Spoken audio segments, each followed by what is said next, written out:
Olá, muito bom dia a todas, todos e todes. Este é mais uma atividade do 32º Festival Internacional de Curtas-Metragens de São Paulo, o Curta-Kinoforum. Trata-se da Conexão USP-Kinoforum, seu segundo ano de realização, e essa é a terceira e última mesa dessa programação. Ela se intitula Produção das Escolas de Cinema e Audiovisual na Pandemia. O Festival Internacional de Curtas-Metragens de São Paulo é um evento que tem patrocínio da SP-Cine e da Prefeitura Municipal de São Paulo. O festival é uma realização da Associação Cultural Kinoforum, do SESC, do Museu da Imagem e do Som e do Governo do Estado de São Paulo, por meio da Secretaria de Cultura e Economia Criativa, com o edital PROAC expresso Lei Aldir Blanc, e também do Ministério do Turismo do Governo Federal. Muito bem, vou passar a palavra para Almir Almas, que é um dos curadores da Conexão USP-Kinoforum. Bom dia, Almir Almas. Bom dia, Chiquinho, bom dia. Good morning, everybody, good morning. And we will start this session in English. Nós começaremos essa sessão em inglês, que o Chiquinho colocou aí no começo, na apresentação, né? Essa é uma sessão que acontecerá em inglês. First of all, I would like to thank you, our guests, and our guests here on the backstage, and our guests, our public, our staff, and for taking here at USP-Kinoforum Connection. This is a series of conversations that take place during the São Paulo International Short Film Festival. And I will be your host in our conversation today. Thank you. The title of our session is Film and Audiovisual School Production During COVID-19 Pandemic.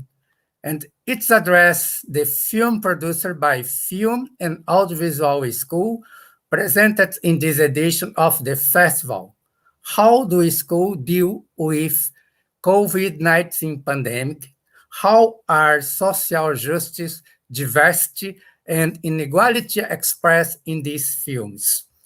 Our guests today are Alfredo Loeuza, the CCC from Mexico, Jasmine Tenucci, from Columbia University, USA, Moira Toledo, from FAP, Brazil, and Theodore Life from Emerson College in USA. The USP-Kinoforum Connection is organization by Department of Film, Radio, and Television of the School of Communication and Arts of the University of São Paulo and Kinoforum Association, with technical support from the São Paulo Image and Sound Museum, MIS, and curated by Almir Almas, Esther Hamburger, and Eduardo dos Santos Mendes from USP. For accessibility, this session will feature in Libras. This is Brazilian Signal Language. For the hearing impaired view, and for the visual impaired audience, I would like to describe myself, and also I would like to ask all the participants to describe themselves in their presentation. I am Afro-Brazilian. I am wearing an colored t-shirts and black jackets on the top, and I am in my house, in my home, and behind me is a bookcase with a lot of book and video records. I am wearing glass. And I would like to present a brief presentation of our guest. Alfredo Loeuza is a filmmaker, producer, and director of the Centro de Captación Cinematográfica, Mexico, where he teaches sound for film, and his film Locaido El Héroe was featured at the 2010 Berlinale Talents Campus. Jasmine Tenucci is a film and television director and screenwriter for MTV, GNT, Cartoon Network, Globoplay, and Netflix. Her short film, Céu de Agosto, August Sky, which she wrote and directed during her master's degree at Columbia University in USA, won special mention from the jury in the official selection of the Cannes Film Festival in 2021. She graduated from Curso Superior do Audiovisual at USP. Theodore Life, or Red Life, is a producer and director for film, television, and theater. With 3 Emmy Award nominations, his movie Reason to Rope won top prize at the 26th International Black Film Festival in Berlin.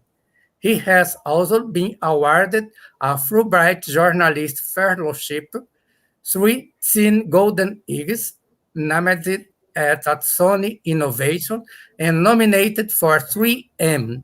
He is Senior Distinguished Director in Residence at Emerson College, USA, and is a member of SCAD Select.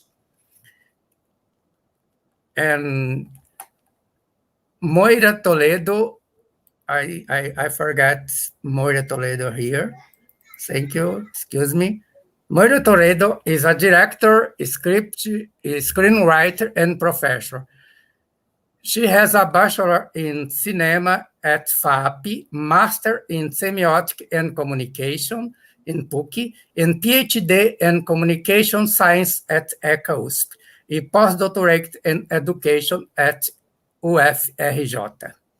She is currently the pedagogical coordinator of the Minuto Escola project aimed at training public school teachers for the use of audiovisual, and she is a professor at Colégio Equipe and FAP undergraduate and graduate course.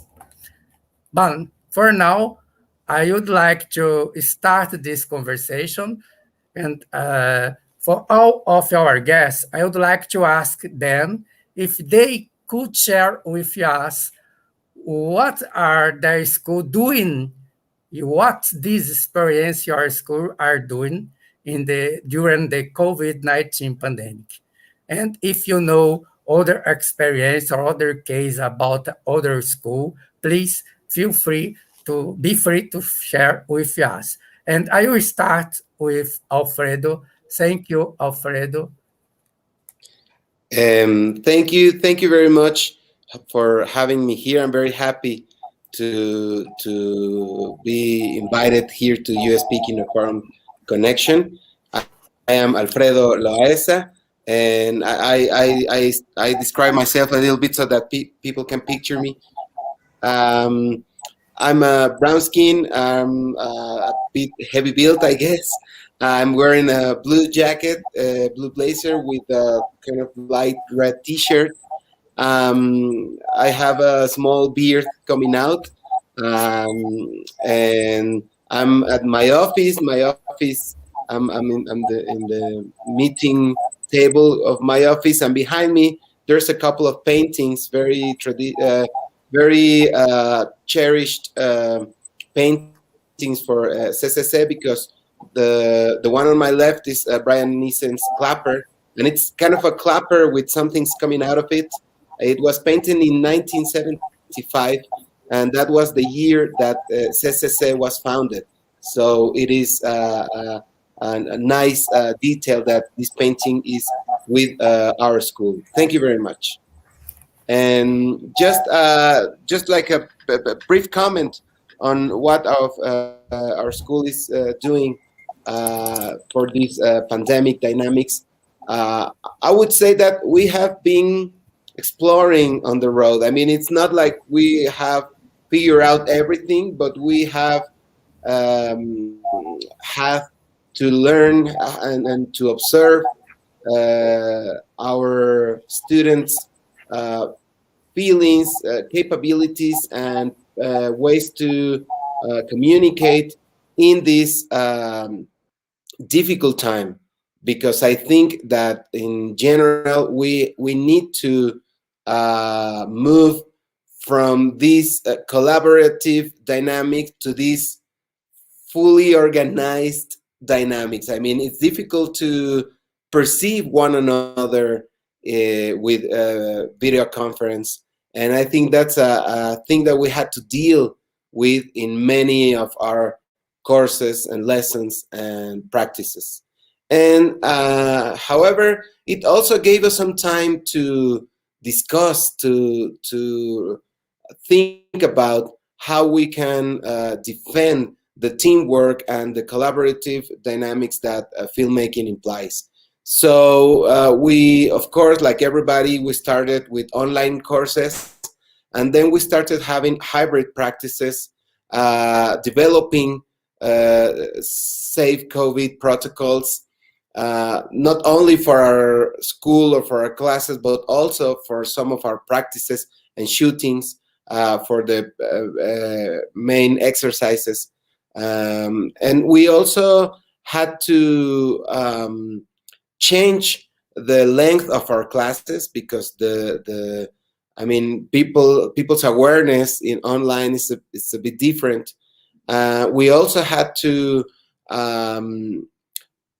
adapt our typical face-to-face exercises in hybrid dynamics. For instance, our drama classes had to rehearse and had to perform with video conference. And of course, that's a totally different dynamics that having being on a real stage. But it also allow us to have some discoveries in general. Some I would say that we were able to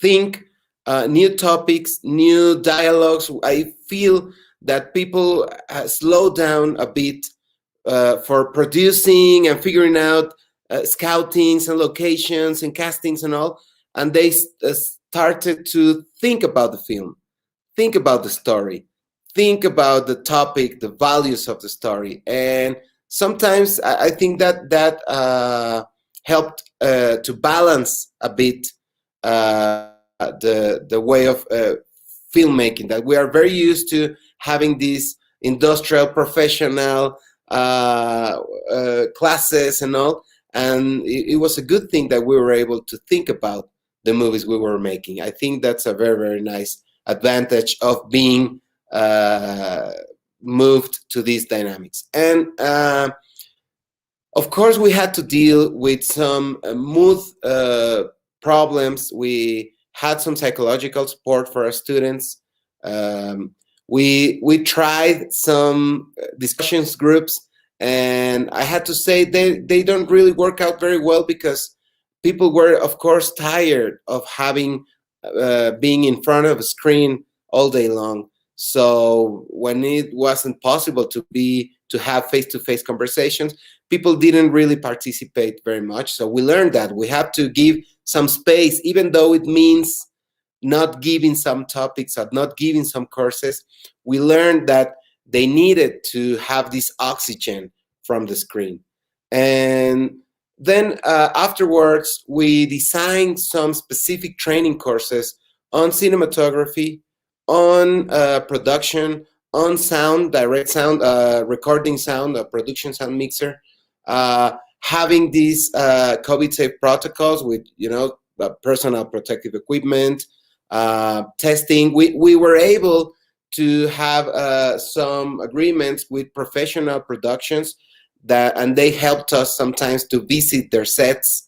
They lent us some COVID tests for our specific practices or shootings, and that made the students feel very, very, warm and with teamwork with all the studies. So I guess we're still figuring out how to pave this track, this road, but I think that the one thing that I had to recognize, to value the most, would be the adaptive capabilities of our students. and the total commitment of our teachers to adapt day by day the new dynamics. That's what I would say so far. Thank you, Alfredo. And we will be back to you and after the presentation. And I would like to invite Jasmine Tenucci, please. Jasmine, you know that your film was shot before the pandemic, but you know that you're editing this in the pandemic moments. And can you tell us about this and about your work in Columbia University, please?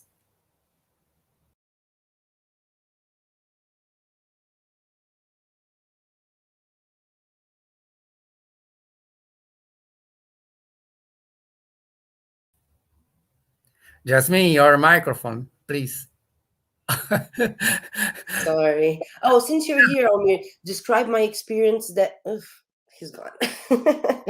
So hi, I'm Jasmine. I'm gonna describe myself. I'm speaking from I'm in my apartment. Behind me there's a red bookshelf with books.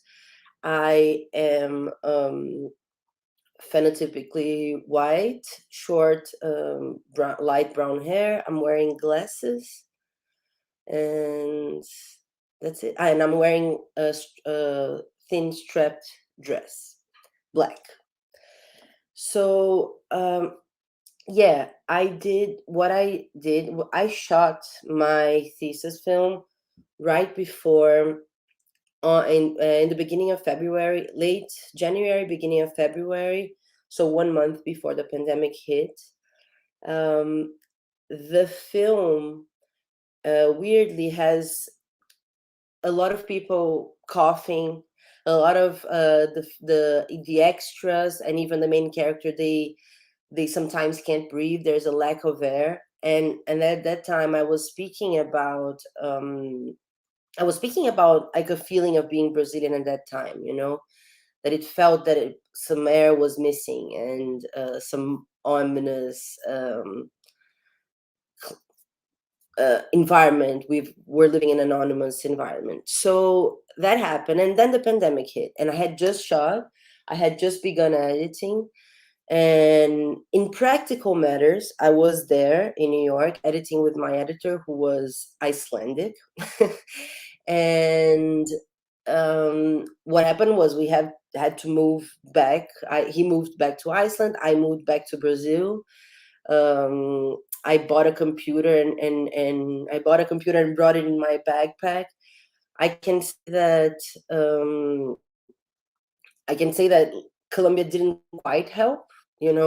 We were a little at that moment left on our own to solve the problem. I mean, they did postpone the deadline that we should have the film ready, so that was that. But so I brought everything to Brazil. He brought everything to Iceland. We were back and forth editing. I was editing. He was editing. It wasn't great to edit like that, to be honest. I mean, it's just that at some points you have to sit with the person and do it. And far away, there was just not the smooth connection that we used to have before. Of course, we did it that way, but I had to put my hands on the movie way more, because of that. I had to do it myself a lot.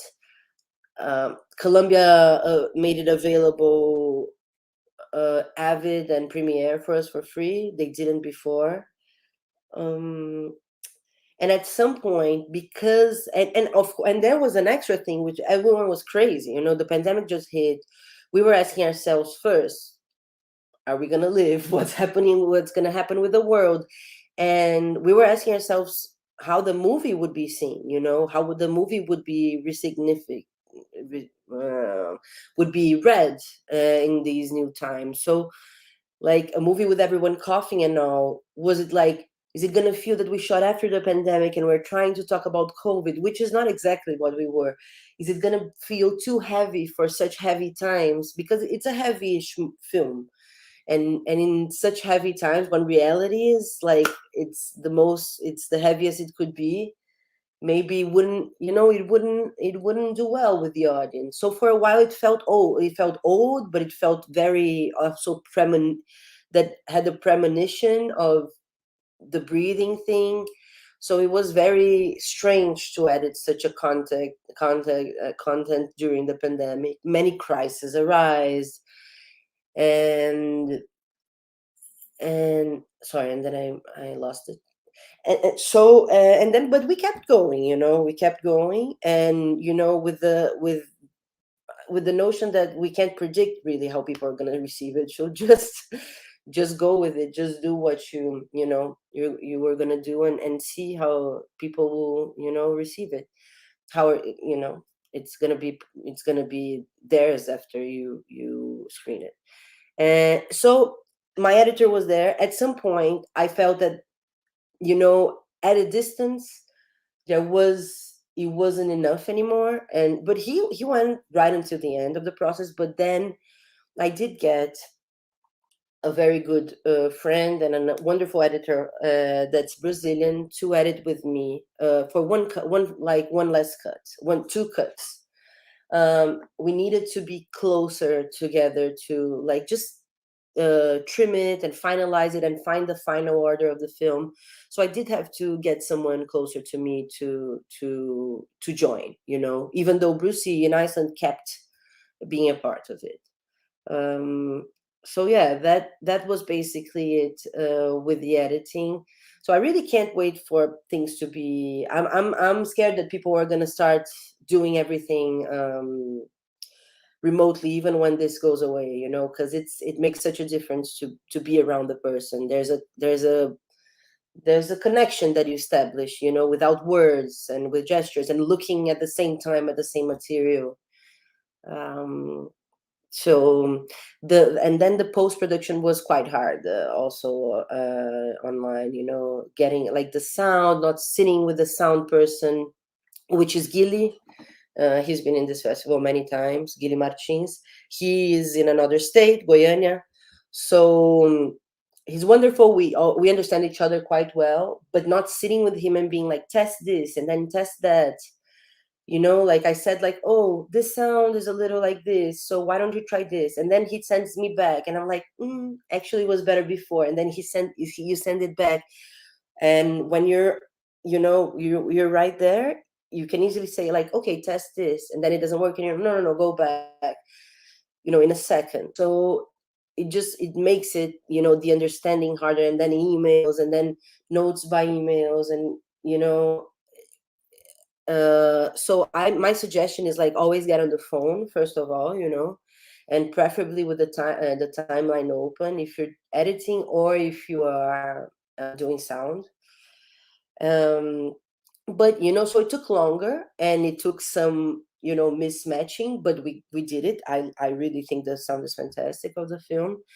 And then for the mixing, we did color and mixing. I did it in person here in São Paulo with mask, with a distance, but we did it in person. And the mixing also, there's no we tried to mix by distance, and it just didn't work at all. So I decided to pay a little more, the money that I didn't have, but to pay a little more, get a big studio that we could be apart and mix in person.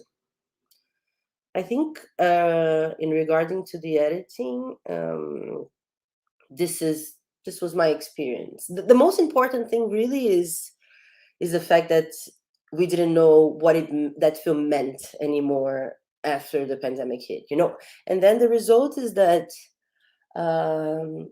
it did quite well, it was well received. I think everyone understood that it was not a film about COVID, but in a way, this ominous thing that had this ominous environment and mood in the film felt that in a way spoke to COVID, you know, and what came, but on the other hand, it was not only that. So yeah, so it worked out fine. I think that's it. Unless I didn't answer the whole question, Almir, what do you think?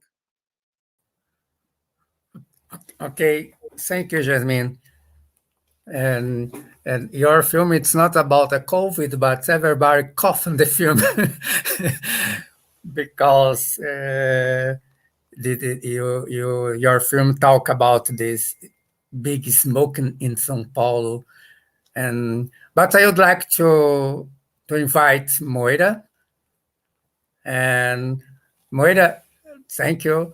And we have in this festival many films from film and audiovisual school here, like a film from FRAP, né?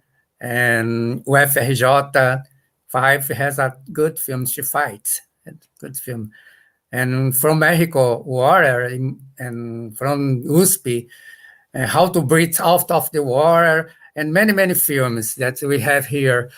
And for you and FAP, how was work in the pandemic?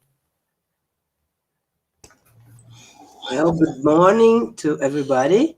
Thank you very much to Kinoforum Film Festival and everybody, Zita Carvalhosa, Chiquinho César Filho, and especially to Almir, Almas, Sterenburger, and Eduardo Santos Mendes, dear friends and dear colleagues. Thank you for the invitation and the opportunity to share my experience here. So first I have to describe myself. So I have a short hair, I have a white skin, I'm wearing a white t-shirt, I'm heavy built, as he said. Behind me there's a LGBT plus flag and a few film books, and that's it. So about our experience at FAP this past 2 years, we had a very fast adaptation. It was like this, like everything closed on a Friday, and then we had a week to plan and replan. And in a week we were online, having online courses. As is a particular, it's a paid school. We didn't have the option to change or reschedule stuff, so we had to teach all the time since the early pandemic. So it was very hard in the beginning, and we created a very strong sense of community because all of us helped each other and understanding the LMS, the system of learning online. And after we did that, it was very nice because we have a very nice LMS system at FAP. So we started using it and discovering very fast what we could use from that to even make it better. I'm an optimistic person, and when it started, I only thought, well, what can I do with that? May I make something nice, special, or even learn something about the learning from the opportunity. No?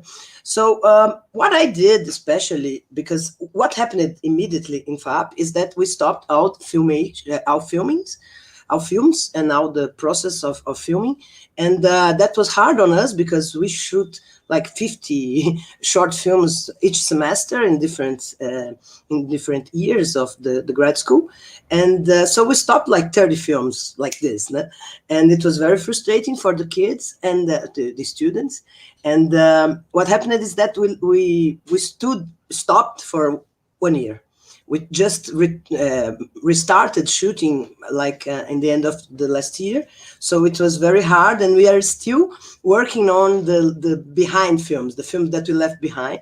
So this is something that we are working on yet, which is like, for example, adapting the films for less interaction, less people together, less people existing in the same space. So this was a very hard challenge for us to help the kids to adapt the scripts and then start shooting again.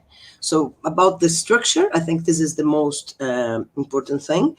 I wanted to share with you a little bit about my experience as a teacher, because I tried some stuff, and I think that about the title of the live and how how being a Brazilian shows up in our production, how being a third world filmmaker or a third world person worked. And I think it's nice to share that in the beginning, the first thing I did was to think, how do I keep them filming? How do I keep them dealing with the situation? How can I use the filmmaking not only to keep them learning, which in the first place I thought it was like not that important. I thought that in the first place we had to survive, we had to be strong for the situation. So the first thing I did was to ask them to make a photo film, like the focus of the festival, like La GT and the other films that are screened here, and even Sentença, which is a beautiful film made in FAP this year, and also a film that inspired me to work with this format in the beginning of the pandemics.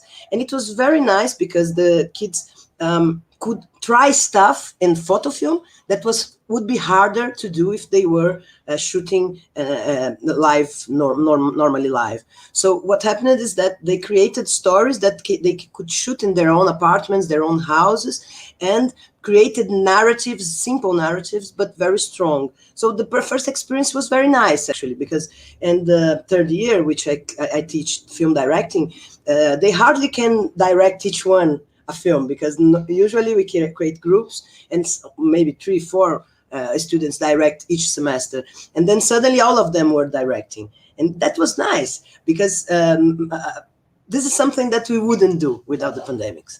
And for the second note, now we have two grades each semester. For the second grade, I proposed a second work, individual, to be done to be made inside of the houses also, but that was supposed to be a self-fiction. In Portuguese we say autoficção. I don't know if it's self-fiction, but it's like the strongest production in Brazil nowadays. André Novaes, Adilei Queiroz, Grace Passou, all the strong filmmaking in Brazil now brings this self-fiction approach. So that was another opportunity interesting for us, which was being a private school, not having much Black students, not having much poor students. That was a very important moment also to introduce them to some cinematographies and use this exchange with the cinematography that wasn't so close to them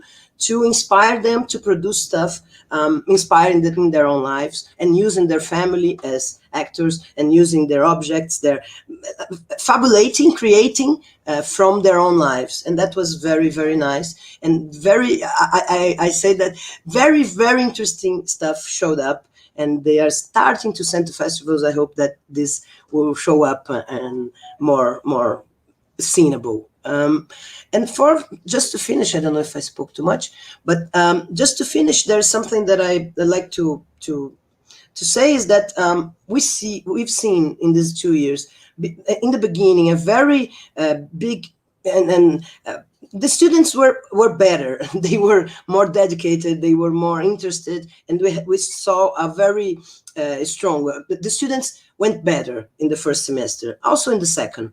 This year, no. This year was terrible. Everybody's very depressed. We feel that the energy of the students is low, and they really need this pandemic to be over. And just to finish, I just wanted to share that there was a part of my work that I thought was very nice to do online. When we come back live, I would like to keep a few classes online because of the particular possibilities of using the camera to transmit, and I wanted to share this with you. For example, when I teach composing in photography for directors, I use the camera to show them how they can compose. So, for instance, I can show them, look, this is a composition, this is another composition, this is a third composition, the thirds.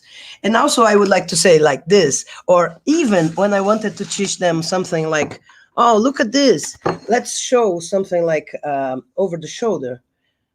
How can that be? Or I can show them something and say, look, this can be nice. You can do like this, or you can do like that. So suddenly I saw myself, sorry about this mess, but what I'm saying is that suddenly I saw myself with a lot of new possibilities because I had the camera transmitting everything. So I could just catch the camera here and show stuff. And that was very nice. And I cannot live without that anymore. So in the future, I'm pretty sure I'm going to be using that. Hope I didn't speak too much. Thank you. Thank you, Moira. Was nice, your camera, bring the camera, move the camera. Was very, very nice. Thank you. And I will invite our friend Theodore Reg. And after the Reg speech, I will be back to all of our guests for more conversation, okay? And Reg, it's nice to have you here. Thank you very much for coming. Thank you. Thank you for inviting me. Let's see, where can I start? Well, like everybody's been describing themselves, I'm here in my home office where I live in the sort of the rural part of upstate New York. I teach in Boston, so I commute during the days I teach. I'm wearing a sort of used to be black T-shirt, but I'll share it with you because I picked it out especially for today because it's a T-shirt I got at Festival do Rio in 2013. So I kind of keep it. I think I need to get another one now because it's more gray than black from so many washings. I wear glasses, and I guess my phenotype would be considered in America, African American. Where do I start? We got hit at Emerson and all over the US with the pandemic sort of like a sledgehammer in the spring. Suddenly we were trying to work in person. The school was being extremely cautious and conservative. And then finally they just said, look, we have to stop all in-person classes. So everything went immediately to Zoom. And I had never really used Zoom except for a few conversations here and there. So we all had to learn the technology, and we had to figure out, because I teach directing, how do you teach directing in the Zoom environment? How do you teach the way actors and directors work together collaboratively and in person when you can no longer be in person? So this was, of course, a bit of a challenge. The good thing is that what I teach in directing is preparation. My whole sort of thesis with my directors is that, creativity is something you bring to the table, but I can teach you how to prepare to do your creative work, because preparation is necessary no matter what you're doing, no matter what format you're working in, whether it's fiction or documentary, experimental, new media, you still must prepare. So in many respects, the preparation process, even on Zoom, didn't change things so much. I found that in some ways, Zoom aided the process of preparation because people could suddenly now zero in on their own personal work and on their own personal, schedule for the work that they were doing. And so that kind of helped out. Also, via Zoom, which I'm sure everyone has begun to figure out, you have the ability, when you bring actors in, to pin them so that they have the sense of actually looking at their scene partner while they're doing the scene. And then we would turn off all the other cameras and sound, and then we would just simply watch the scene being played out by the actors who were pinned. And it brings an intimacy, kind of going off what Maura said. You suddenly have this very, very tight sort of medium close-up to close-up that you could observe the performance. And it's an excellent way to be able to describe and display the subtleties of acting for the camera. So this is what we did in the beginning to sort of get ourselves started.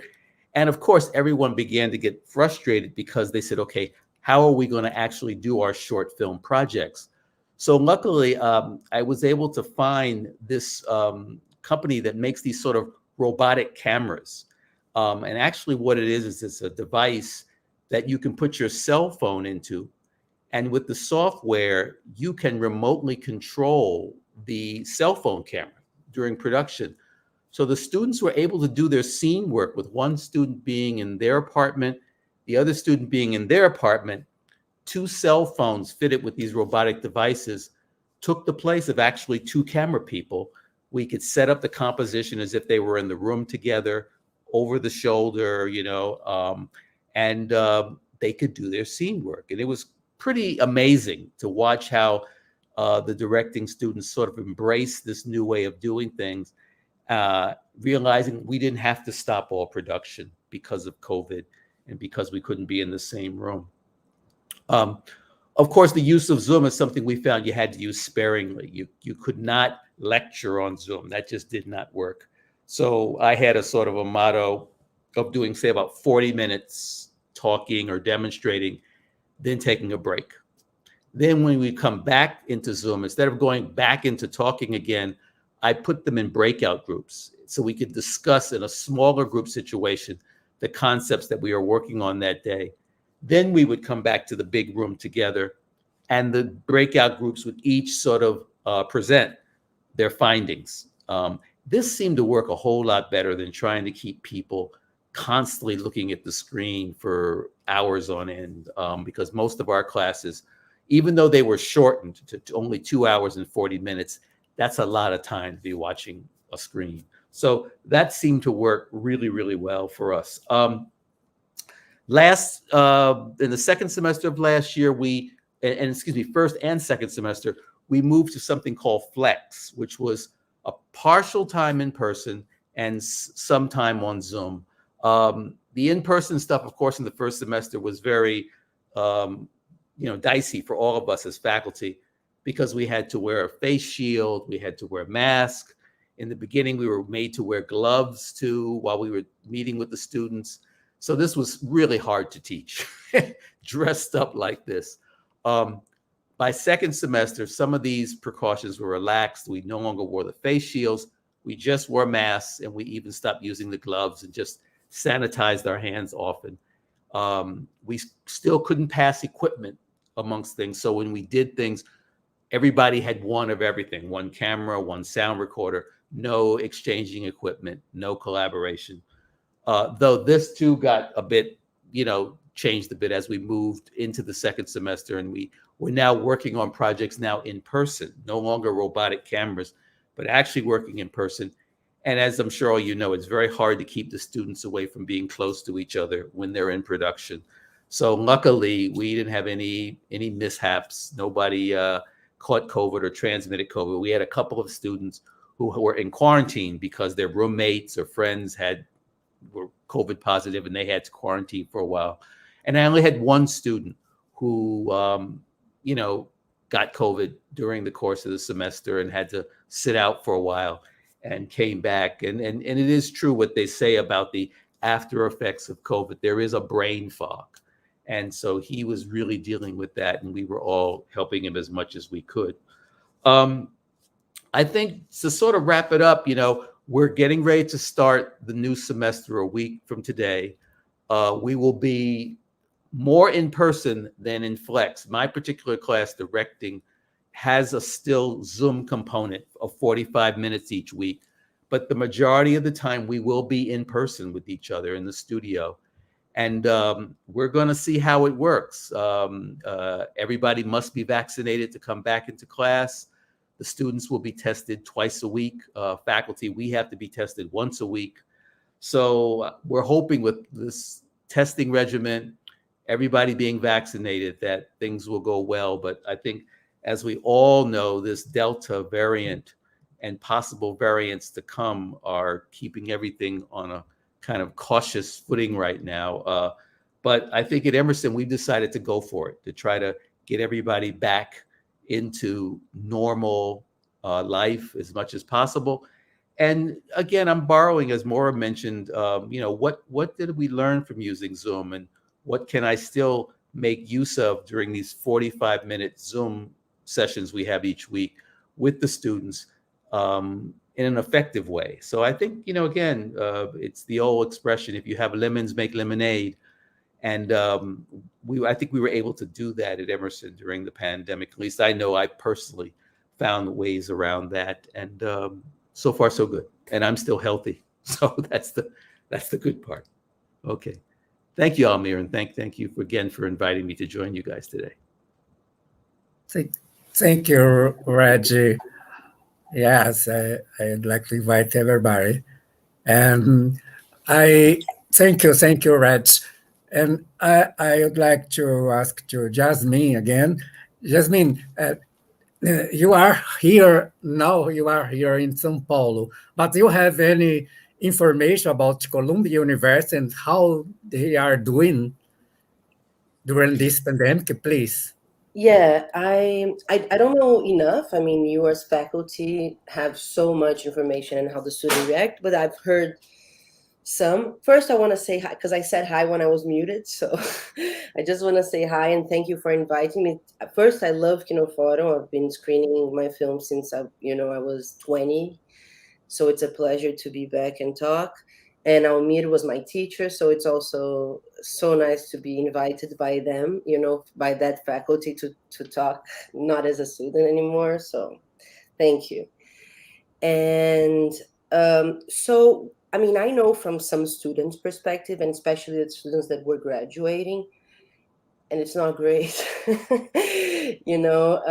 and I think, I mean, Columbia, especially because of its prohibited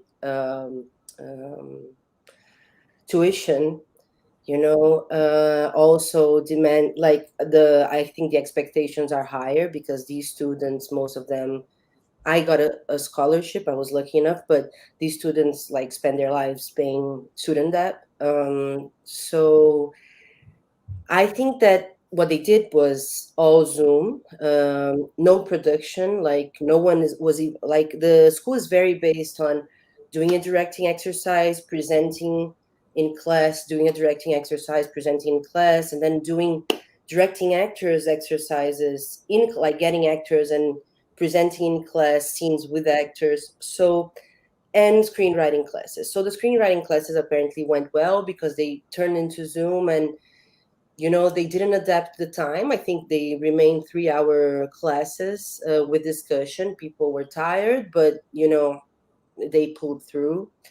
The directing classes, you weren't even allowed to get to rent equipment or anything, so people were doing things on their phones because they are older than undergrad students. They don't have families, or many times they don't live with anyone. So I mean, yes, they did with like puppets and stuff, but I think I'm sure they learned from it, and I'm sure they were able to be creative about it. I'm sure they found things that opened their their creativity a little, and I've heard that. But I also heard like a frustration because Columbia is not like it's not a professor walking through them with the exercise. It's really like you go off, you shoot, you come back with an exercise, and then the teachers and the class do a crit on the exercise. So they were alone in their apartment trying to shoot something. I think it was a lonely process and a difficult one, but now they are allowed to shoot outside, and with 3 people, them and 2 more people, they're allowed to shoot. So it's a little better, the exercises. And the directing actors is still online. And the thesis films, no one could shoot for 8 months. Now, after vaccination, New York is very well vaccinated as opposed to other places in the US. They have a COVID person who's like certified and responsible for COVID protocol on set. They test every 72 hours. If the person has close contact with another person, like either kissing or really like fighting or hugging, then they have to do a quick test right after that contact. I don't understand the logic, but anyway. And then or they have to be in a bubble. The actors that have contact have to live in a bubble of themselves. I mean, Columbia has an insurance thing. I don't know if Emerson does. It's like a very thorough insurance process for you to get insurance and for you to be authorized to shoot. and it gets a little strange because sometimes it's just for the university not to be sued as opposed to you actually being safe.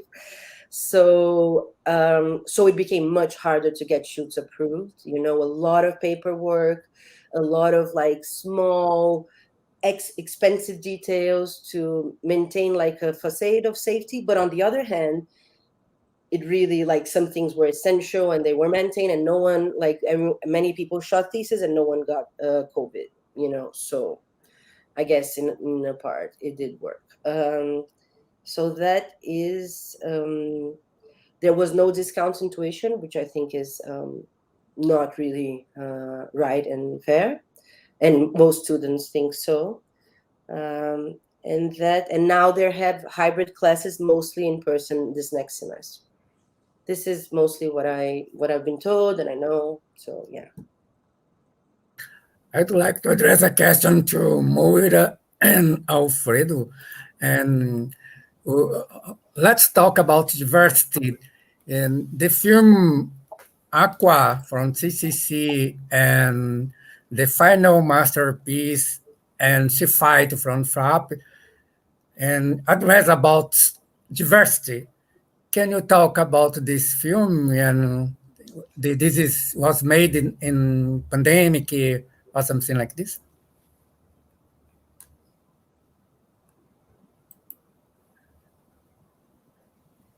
Alfredo, Moira? Yeah, sorry, I was finding out to how to mute my microphone. Yes, well, Agua, it's Lau Charles's short film, second short film, it's a fiction film. And it was, fortunately, we ended shooting before the pandemic, and the post-production process happened on the first month. So it was, we were very lucky to have it before. And in general, I think it's a very painful portrait of violence in Mexico in some regions. And it's so truthful because the main characters are children and how they deal with violence in a almost playful manner. So, well, for me, it's very shocking. The first time I saw it, and I got to teach Lau sound classes. So I had this dual feeling, because on one hand, the attitude of the characters are very tender, very warm with one another, and they whisper the dialogues. It's really, really intriguing and involving. And on the other hand, it's a very, very, like I said, a painful tale to watch, because it reminds us that these things happen or can happen in small towns or everywhere. So it was a difficult short film to show during pandemics because of the mood, but on the other hand, it kind of has a very hopeful perspective towards how children can transform reality, and this is a good perspective to deal with pandemics. We can actually change the way we live, and of course, it's not easy, or it not only depends on us or our decisions. That would be naive, but the fact that we can control the way we act during crisis, it's a good topic that the short film presents, and that is the way we deal with moods, with the mood of our students. Like everybody said, it's they were very enthusiastic, and on the second semester, I think we have kind of a global burnout, and we need to put the camera in a different place, I guess, to see different things, like Moira said. So, well, this is something interesting. This you didn't mention Sentença, but we have 3 films at the festival this year, which are She Fights, Sentence, and the final final picture, the final, how it was? Masterpiece. Final masterpiece. Okay, I didn't know the translation. So these three films, they represent something that I have been telling to my students for a while now, which is some films that I made my students at FAP are very well made, but haven't been selected to many festivals. A few of them, of course, but a few that we wouldn't, if someone asked it, we would say, this is going to go to festivals, and it's not going, some films. And I have a hypothesis about that I have been sharing with my students, which is, it has to do something. I don't know if you heard about the text about this guy named Girish Shambhu, which was, I think it was published in Film Quarterly, and in Brazil it was translated by Cinética, by the guys from Cinética. And it's a very interesting text about the new cinephilia.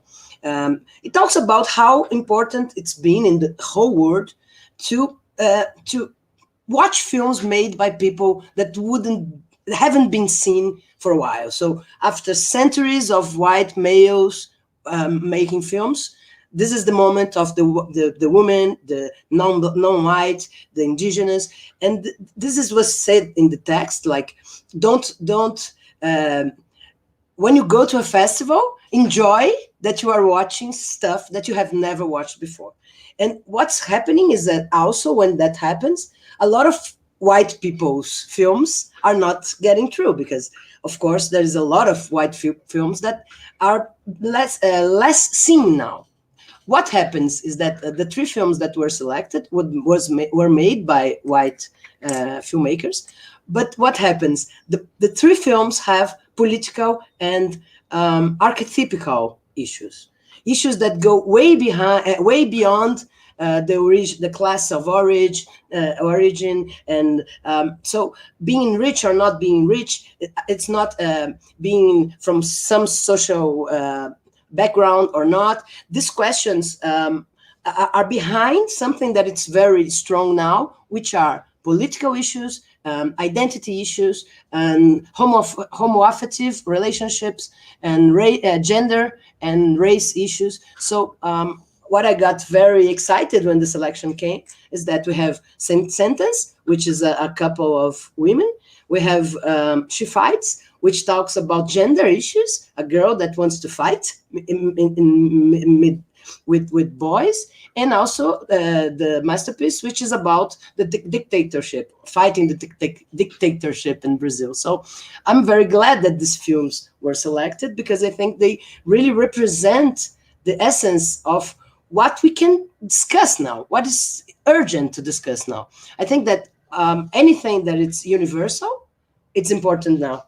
And I think that I'm very glad those films were made because they are made by three very special students, very hardworking students. And about that, the specific part about the pandemics, none of them were made during the pandemics. We have a very long tail of films, so in between realizing, doing it and finalizing. So actually the Masterpiece was made like 3 years ago, and it's a curricular film, not even a thesis. But Patrick is a very, very skilled student, so he transformed a very simple exercise in that film.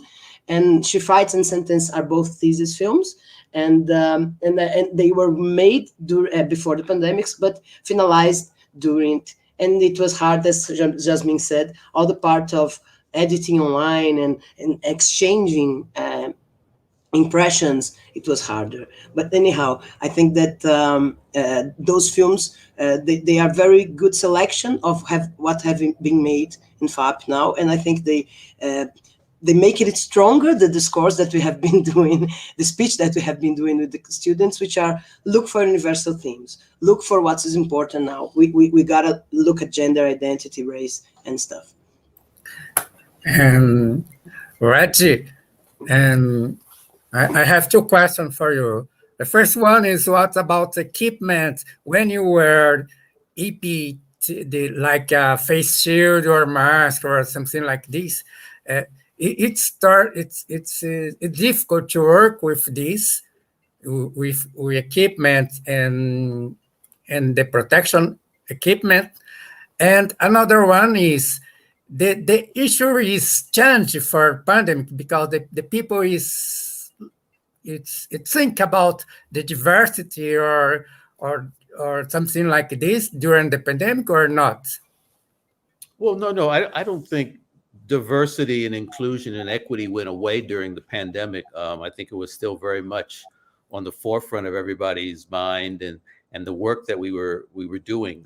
At least I know as a teacher and a professor, it was encouraged in my classes. I mean, working with the face shields and all these sort of things, I mean, you just find a workaround. I mean, it doesn't make things easier, but it wasn't impossible. Again, in my class in teaching directing actors, it's not an equipment heavy class. It's more about the actors and directors working together and crafting performances. And as a matter of fact, I have the equipment distribution center only authorize the very simple DSLR cameras for the class, so that as we say, you know, at Emerson, the students can't get crazy about, you know, the equipment, about the gear, about the GAC. You know, there's an expression called, you know, gear porn that we have with the students. That's all they want to do is set up the gear and play around with the menus, and the actors are sitting there wondering when someone's going to talk to them.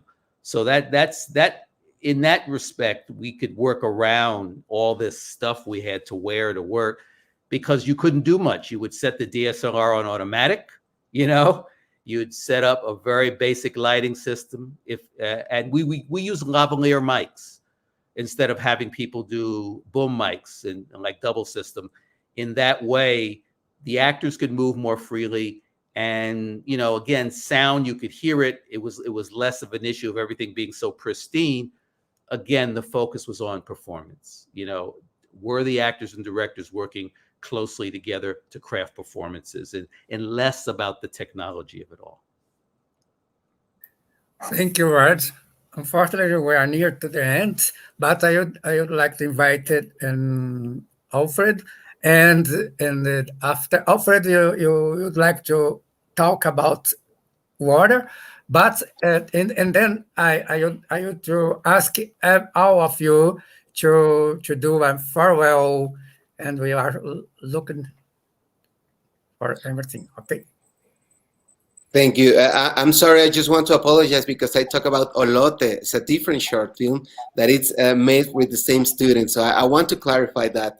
And like you said, Agua is a very relevant story about this teenager struggling with his sexual preferences and identity, and how in the environment he's living, he really suffers some violence because of this prejudice about in general sexual preferences. And this is settled in a Mexico City traditional pier in Xochimilco, and it's a very touristic scene. So having these kind of stories that talk about characters that sometimes are forgotten, and that sometimes they deal with fear and they end up isolated because of these issues they face with prejudice or violence, is related to what sometimes people live, not only in sexual preferences, but for many topics. So I think it's very, very relevant to have this reflection on how we can end up isolated by not having good or proper circumstances to deal with what gives us fear. That's what I wanted to clarify, and thank you for giving me the opportunity. And I'm sorry for I got to talk about two short films. That's good. Okay, I would like to ask all of you to do a farewell for our audience. Well, thank you very much for inviting. I want to compliment the professors, because I forgot to say it on my time, but it does feel that you did an amazing job and were able to make lemonades with the lemons you were given. So I'm sorry that I didn't have as much kind words to say about Columbia. I would just want to make sure that, you know, I state clearly that the professors at Columbia are really what makes it the school is worth, and they are truly wonderful. And I'm sure they did, the best they can. It's just that the structure of the university makes it a little hard sometimes. It's a very big machine that makes it bureaucratic. So just, to compliment you all, and thank you so much for inviting me. That's it. Well, thank you, Jasmine, for the compliment to Emerson. I'll share it with my dean and in my chair. And that's so true. I mean, I taught at a big university before moving to Emerson, and that was a good move for me. I realized, as an artist and as a creator still, that a smaller environment where you can talk to people, where you can actually be on a first name basis with the president and the provost, was much better than where I was before, because I was in a huge institution and they didn't care so much about, film and television. They were kind of low on the priority.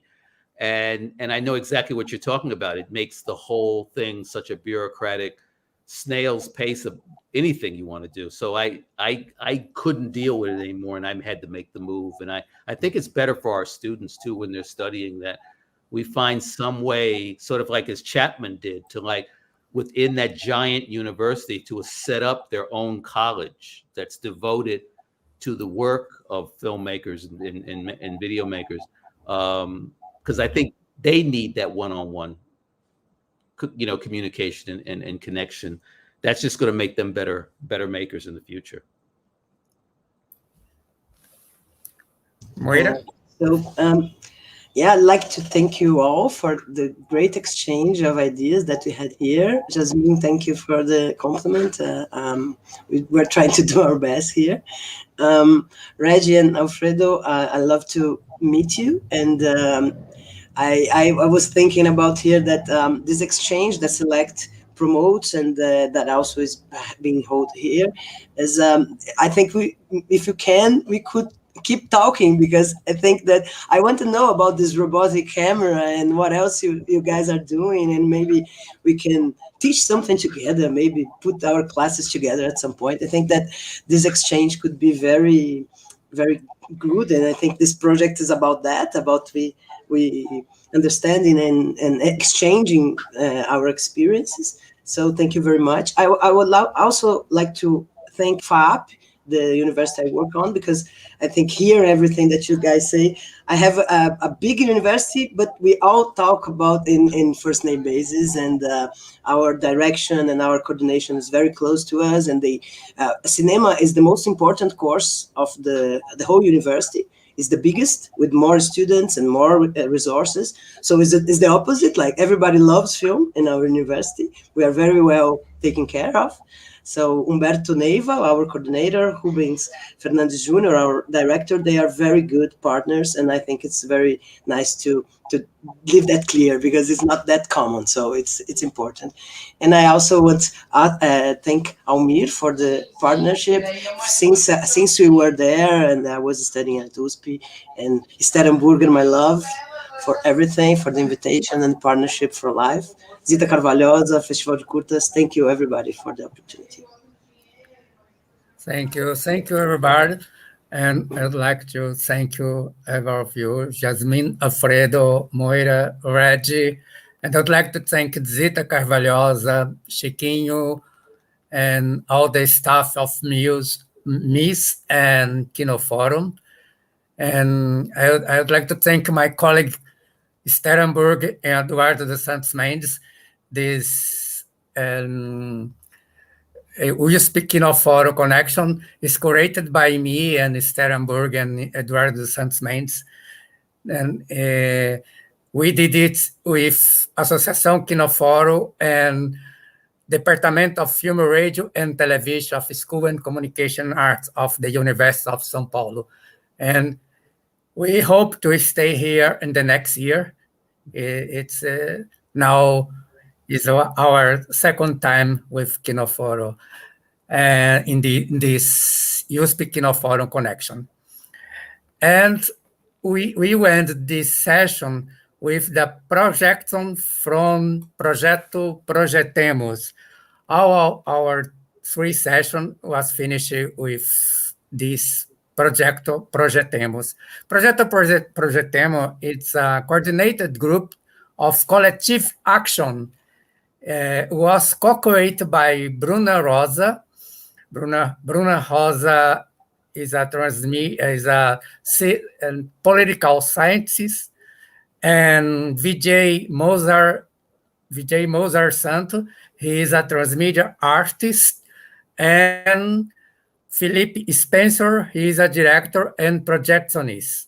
And now we will finish with this video, and we hope to see all of you again in the next year. Thank you very much for coming here. Thank you, all of you, and our audience and our guests. Thank you. Thank you, Esther. Thank you, Edu. Thank you, Zita and Chiquinho and everybody. Thank you. Let's go to Projetemos.